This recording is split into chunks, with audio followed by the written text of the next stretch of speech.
And we're live. Hello, everybody, and welcome to Forever Rugby on Forever Sports. A very interesting sports day that we've had, sports morning that we've had, and so many things going on around the country, and some very interesting news coming out from the Cheetahs camp, very interesting news coming out of the Springbok camp, and I think um, some very trying times ahead for the Springboks, who have lost two of their most important players in positions where depth has been an issue, and we are about to see. And maybe I said maybe it is a bit of a good thing, because maybe it's a case of maybe it's a case of having to be forced to test your depth because and to prepare us for next year. Because I think if we hadn't had this, for example, then maybe everything would have gone, absolutely swimmingly, and we would have been sitting in a year's time. The Kanya would have never missed a match, and we would have been sitting there going, no issues. But then the Kanya goes down in a second round World Cup match, and suddenly you're sitting there going, well, he's played like every single game basically, and we haven't really looked at anybody else. So now what do we do? And I think that in that sort of sense, we are being forced to test the depth.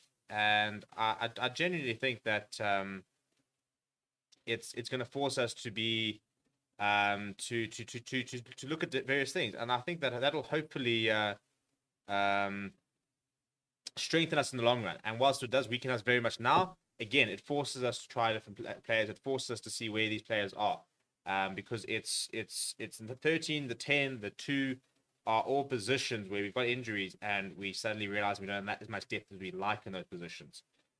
So, yeah, because the big news, in case you didn't miss it, is that Andre Pollard and Lukanya have been ruled out for the entire Rugby Championship. As a result, they were not playing any further part in the tournament. And Alton Yankees, Peter State, the Toy have been kept with the squad, though, so they are expected to face Argentina. So that's, I suppose, the only sort of good news with regards to the injury stuff. But that is, first of all, why we've seen Damian Vince starting at 10 this week, because we don't have any 10s available, and we were really hoping. I think the Boks were really hoping to get away with not having to worry about an additional 10, which is why they only had 2 natural flower halves in the squad, and for both of them to have gone down in the same week is incredibly unlucky. And as a result, Damian Vince gets an opportunity, but now it begs the question: how long can they afford not to bring in another flower half? How long can they afford not to bring in depth there? Because we've seen exactly what can potentially happen, which is a bit of an issue. So it's going to be interesting, and I think that we're now being forced into a position that we didn't want to have, but that maybe it could be a bit of a blessing in disguise. But yeah, it's going to be an interesting weekend and the rest of the Rugby Championship, because before, if we go back a couple of weeks ago, we were probably talking about the fact that we had so much depth, and we were really impressed by the sort of depth that we had, and people still talking about that we had the best depth in the world. And all of a sudden, we've had quite a few injuries, aligned with some poor results, and suddenly we're having to think maybe we don't have the depth we thought we had. And I think that two things can be true at the same time. You can have a lot of depth, but what I think we've seen injuries in positions where we don't have depth, or we don't have the type of depth we'd like to have. And so certain players are off form, which we kind of didn't bank on, which is been a bit of a knock-on effect, really. But we're going to go through the side. I'm going to sort of talk about a little bit about where our depth is and what we sort of can expect to see in the coming weeks. But yeah, let's go to the comments. So Ultimate Sharpshooter says unleash Liebach. Well, that's a big question. Are we going to call up a fly half? Matt Dixon says Jacques has done well considering the circumstances. Sean Barnes says David Lindy and Jesse Creel were sent partners before the rise of they should do well together. 100%. People have got short memories. Strat Sports, you're keen to make a loose weird collab? Yeah, well, send me an email. I'm always keen to collab with anybody. very busy at the moment. But yeah, send me an email, youtube@fairsports.net, and let's see if we can get something together. Yeah, just full warning, things are very hectic at the moment. But as long as I can find a slot and I can find time and we can make it work, then let's do it. Let's do it. Thanks for the offer. Dad and Baby says, I think that's why playing Willemse and Flyhoff this weekend is not the worst thing. He's probably most probably our best backup for the next year's World Cup. Dylan says maybe now they can blood new players. CPO Ring said it'll be a good game for Creel if he can stay on the field for more than 2 minutes. Other Sharpshooter saying we have only played 2 flyhalves from 2017 to 2022. How have we not developed another one? Not true. We did have Mornay Stain for last year, to be fair. But yeah, before that we were only using Alton and Pollard. So, and it's been quite interesting. Well, it's been quite almost strange to a certain degree why we've been so hesitant to bring in another fly half. And is that unfair to our current fly halves? I think it is to a certain degree, because I certainly think there are players in the country that can definitely do a job. I think the biggest issue comes with which ones. You know, you got Monty. For me, the 3 major options are Monty Liebach, Jordan Hendrickse, and Chris Smith. Chris Smith and Monty Liebach both got to the finals. Chris Smith's a very solid all-round player. Does the basics very well. Monty Liebach far more of a flair player. You know, really suits the attacking game, but more in the mold of an Alton Yankees. Jordan Hendrickse, for me, is the one for the future. I think that he and Sachin Gomezulu are going to fight it out for that 10 jersey, and hopefully Kate Voliter will start stepping in as well. But I think those 3 are, for me, the biggest talents coming through. So the question is, why haven't they looked to bringing them in? And I don't really have the answers, to be honest. I obviously believe that they're not quite ready to be to fill the shoes. So but I think now our hands are being forced. You know, they're going to have to look at bringing somebody in. There's no other way around it, is there? Because, you know, if Pollard and Yankees go down again, we've got Willemse. After that, who've you got? Frans Steyn. Do you really want to be seeing Frans Steyn as your reserve fly half at the World Cup, for example? So we're in a very interesting situation at the moment. Edward says, do you think the Wallabies go in as favourites this week? They definitely go in as favourites. I definitely do think this team that we've named can win, though. Divan says, we need a fly half that can execute our game plan. At this stage, Chris Smith is our only option. Groomer more attacking orientated Jordan Hendrickse.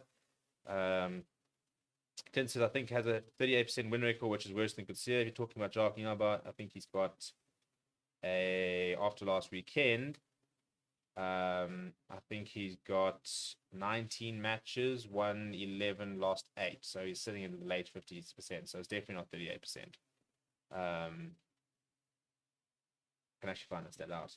Springbok coaching records.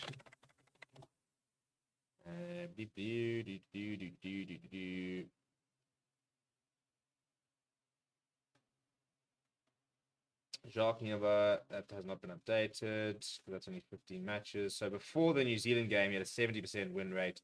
Obviously, he's lost 2 and won 1 since then. If we look at Wikipedia, has that been updated? It had 57%. So you're talking about currently to the 57% win rate. Rassie Rasmus had a 65%. As you can see, had a 44. Heineke Meyer 66. Peter de Villiers 62. Jake White 66. Real Australia 52. Nick Matt is still the highest with 71. Well, Kish had 100% to be fair to him, I suppose, but he also only had 14 games. But post isolation, it is Nick Matt with the highest percentage. So the interesting thing there is then the Rassie Rasmus Jacques Naba era will probably be sitting at around 60%, 62 or 61 or 62%, I'd imagine. So, yeah, I mean, as I said, in general, the last decade we've seen, well, I mean, since Jake White, we've seen sort of sitting in the mid-60s. So, for example, if you were to win the next 3 matches, I think Jacques Naba will be sitting in the mid-60s as a head coach. So hopefully we can get to that sort of percentage. Although I do think that it has been a bit skewed by the lack of rugby in 2020. Because you would have played an incoming tour. I don't know who would have been against, but genuinely, we haven't lost an incoming tour in a long time. So that could have been, for example, a 2-1 victory. You would have had more games at home against Australia and New Zealand, stuff like that. For example, last year, we wouldn't have played, if it wasn't for COVID, we wouldn't have played 4 matches away from home against Australia and New Zealand, but we also played against Argentina. So I think it has been slightly skewed by a couple of factors that haven't been out of our control. But yeah, I think win percent is a pretty arbitrary stat. Not the one you should ignore, but do you want, for example, Heineken Meyer had 66%, Peter de Villiers had 62%. But Heineken Meyer never won a Tri Nations as it was back then, whereas Peter de Villiers won the Tri Nations. So Peter de Villiers won trophy and beat the All Blacks 3 times. Heineken Meyer didn't, and Peter de Villiers beat the British and Irish Lions. So he's got those 2 wins under his belt. So he had a worse winning percentage, but I would argue that Peter de Villiers had a more successful tenure as head coach than Heineken Meyer. Jacques Nienaber can say that he's got a British and Irish Lions win, which only very few coaches can say that in the world. So yeah, I mean, it's you got to look at, I suppose, a range of things when you're really assessing. The big thing will be the World Cup. At the end of the day, they will be there for the World Cup. Hopefully, they will bring in an attack coach. I think they do need to bring in somebody else too. They never really replaced Swayze de Brain, but they're not going to change. We say sack the coaching staff. I think you'd be crazy to sack the entire coaching staff a year out from the World Cup. And there's also no guarantee, because everybody says, "Oh, we're used to bring in Scott Robertson." There's no guarantee that Razor would first of all say yes, nor that he would be able to turn things around this quickly, because everybody wants us to have this team of 22 and 23-year-olds, which historically, if you look at World Cups, they've always been won by teams that have lots of experience. I think that they said that the average age of squads that win the World Cup are 28, 29, 30 years old, which is quite interesting. So, there's no guarantees that those things would happen. So they will be there for the next World Cup. So Jacques Nienaber probably has 3, 7, 10, 11, 12, 13 matches before the World Cup, and then how many matches of the World Cup? Let's hope 17, 18. He has 18 more matches, at least until he does move on as head coach. If he wins the World Cup, do you change him? Do you not change him? If we come runners up in the World Cup, do you change him? Do you not change him? But at this stage, he's got another 17, 18 games. So you might as well just sort of get used to it, because that's not going to change. But where we at? Like I said, I think we need the Jordan Jaden combo. Yeah, the Lions, not the Sharks. Go away, Sean. Shamanga says, I think they'll pick up new players for our TNT test. That is the plan. Whether they'll stick to it, I don't know. Kasia wasn't part of a winning World Cup and British and Irish Lions tour. Would love to see Jordan with a better pack than the Lions had in the last couple of years. Agreed. Chris Smith is not an upgrade from an off-form Pollard, so I'd rather try someone else like Henderson, who's different, not a bad shout. Ultra Sharpshooter says you have to take into account that Nick Barrett played rubbish Welsh, Irish, and Scottish sides. What has happened to Sibelius Sanatla? Why is he not playing for Springboks? Just haven't been picked. We're going with Kane Moody ahead of him, which I'm not actually opposed, I must admit. Tian says, huge test of Bok depth this weekend. I won't comment on what's best for the team, but on an individual level, I certainly feel for Kobler, who definitely deserved a call up in hindsight.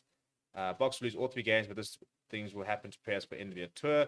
Love the optimism as always, honey. Matthew says 70 consecutive wins would be incredible. Yeah, it's not going to happen. Honey said, for the first time, everyone thinks Box will lose to Australia this weekend, with Australia favoured by 10 plus. Sometimes that helps. These bad results will give the enemies up north so much bragging rights. What is Felix Jones' role? He's an assistant coach. Whether he's in charge of the attack, I don't know. We assume that he is, but maybe he's not. I'm not entirely. The problem is you can't go onto the Springbok website and it says, Zwandile Stick, this is what he does. Because in theory, Zwandile Stick was never supposed to be the attack or backline coach. He works with the backline, but they said that off the ball work was very much his sort of priority area. I don't even know what that means, to be honest. So I don't know how much impact he has on the backline. One assumes that he and Felix Jones work with the backline the most as former backline players. I don't think Dion David's going to be running around with the backline too much as the forwards coach, or Don Human as a former prop, for example.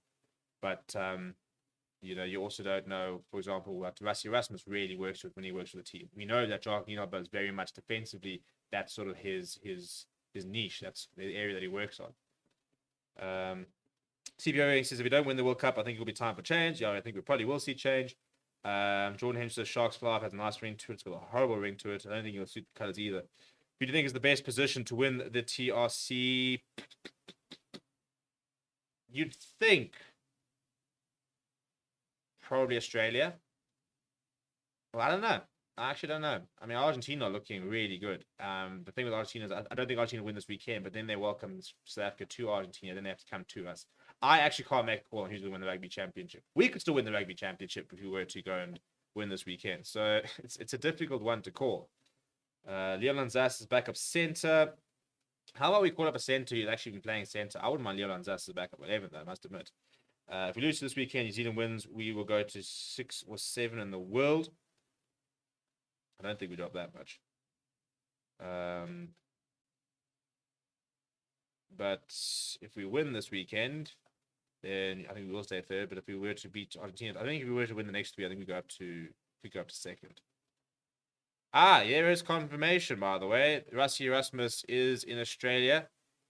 There's a video of him working with Kane Moody. So there it is. I was trying to find confirmation. He is in Australia. There's a video of him working with Kane Moody right now.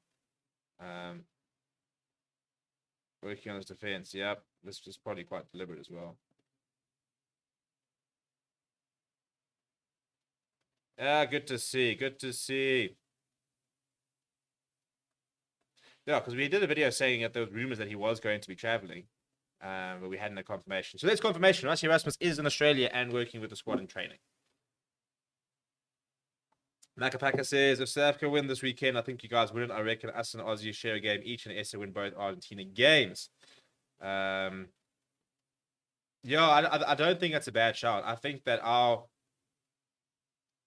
tend to agree. I do think that Australia and New Zealand could very much be a 1-1. My gut says New Zealand wins this weekend. And I think that South Africa I don't think we've ever lost to Argentina in South Africa. The big thing will be going to Argentina. So for me, it all comes down to this game. I think if we do, first of all, we're playing after Australia and New Zealand. So after New Zealand and Argentina. So if Argentina beat New Zealand, I think it's theirs to lose. But if New Zealand beat Argentina, we go and beat Australia, then I think we can very much go and win the Rugby Championship, which would be quite funny given how much of a meltdown we were having a week ago, and justifiably so after a really poor performance. But if there's one thing we can say is that this was probably without a doubt been the most entertaining Rugby Championship Tri-Nations tournament we've ever had. I mean, we're sitting here 3 weeks in. Every team's won a match. Argentina currently sitting on top of the log when it ever happened. So it's been very entertaining to watch. I reckon as a neutral, they must be absolutely loving this.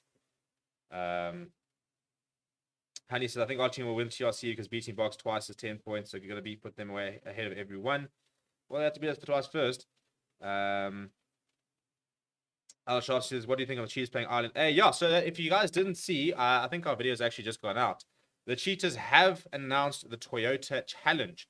And they will be welcoming Italy A, an emerging Ireland, USA National A, the Greek Quiz, and the Pumas to Bloemfontein for a 3-week tournament in the Toyota Challenge, which will be quite cool.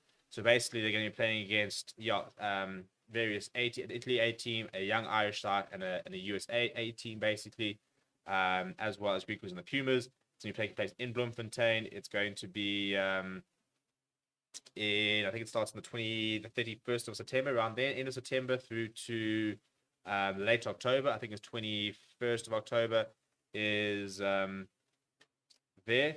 So the cool thing, for example, is that there's big money involved. For example, in the Cheetahs matches, if you win that match, you get 250,000 rand as a team. And I think it should be quite a cool opportunity for the Cheetahs players to get some more game time.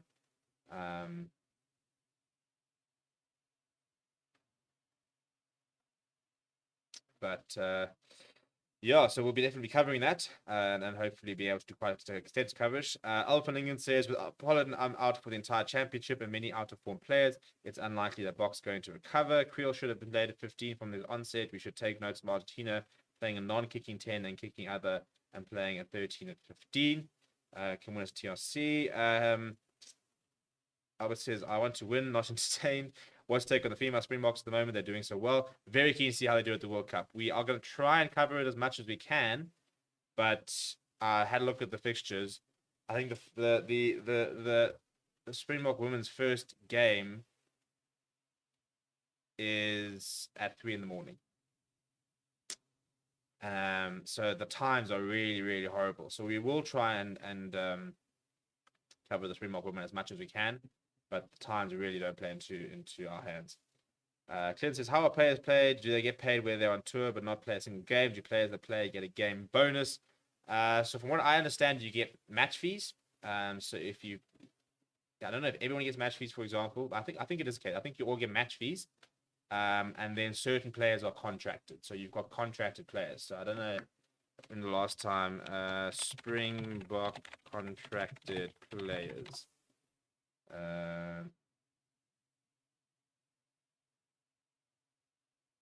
Although they did also have that very different contract model that came in. So they used to announce like a contracted group of players.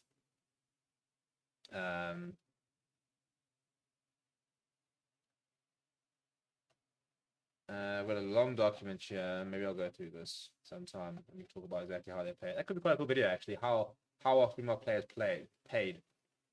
Yeah, this is a 300-page document, so it will take me a while to go through. So yeah, we will. I'll try to just do that. We can actually do a video on that. That'd be quite cool, actually. Decent question. Thank you very much for that. That passage, just hope you guys don't tackle Nick White too hard or he might roll around on the floor. I think this is the best season for rugby. Neutral supporters agreed. Cheetahs should beat everyone easily, but Greeks and Pumas is going to be hard. Well, I've got no idea how good the emergency Irish side is, nor how good the national USA side is. Who we know? Maybe they are decent sides. But yes, I think the Cheetahs definitely should be favorites for most of those games. Bok should let France play himself to fitness in the Toyota Champions Cup. Well, hopefully he will go across there and play for them. When you play Argentina, let's build some depth and rest some players. Rest Estabeth and Delendi. I would try 6 Scalisi, 7 Vermeulen, 8 Visa. They have done that when Warren Whiteley was there. No, we're going to see Evan Roos and Albert Lowe for Argentina, I reckon. Short says, come on, Steve, you would wake up for the Box men at 3 a.m. for World Cup, wouldn't you? Oz 27. No, because I'm planning on being at Oz 27. That's the dream, people. Australia 2027, we will be on the ground. So we won't have to be waking up early. But we'll see what we could do with the women. It depends on the times. Emerging Ireland have no idea who they are, but it's from Ireland, so cheap. So basically, young side. It's emerging will be like youngsters, an under 20 side type thing. Players, so basically players. So if you were to pick an emerging South African side, for example, you could have players like Ngoma Zulu, Jordan Hendricks, Ruan Venter, Kanan Moody, Keegan Johannes, Andre Hugo Venter. You know, it's 21, 22-year-old young players who you earmark for potential games.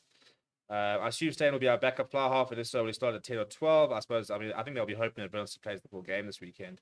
Who watches FIBA rugby? Not me. Good for you. I think a lot of people do, and you're missing out if you don't, because they are playing really well at the moment, which is quite cool.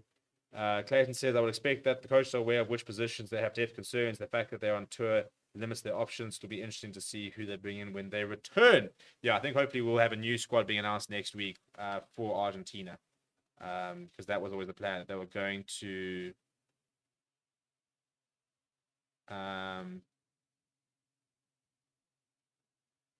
they were always going to supposedly announce a new team or a new squad rather for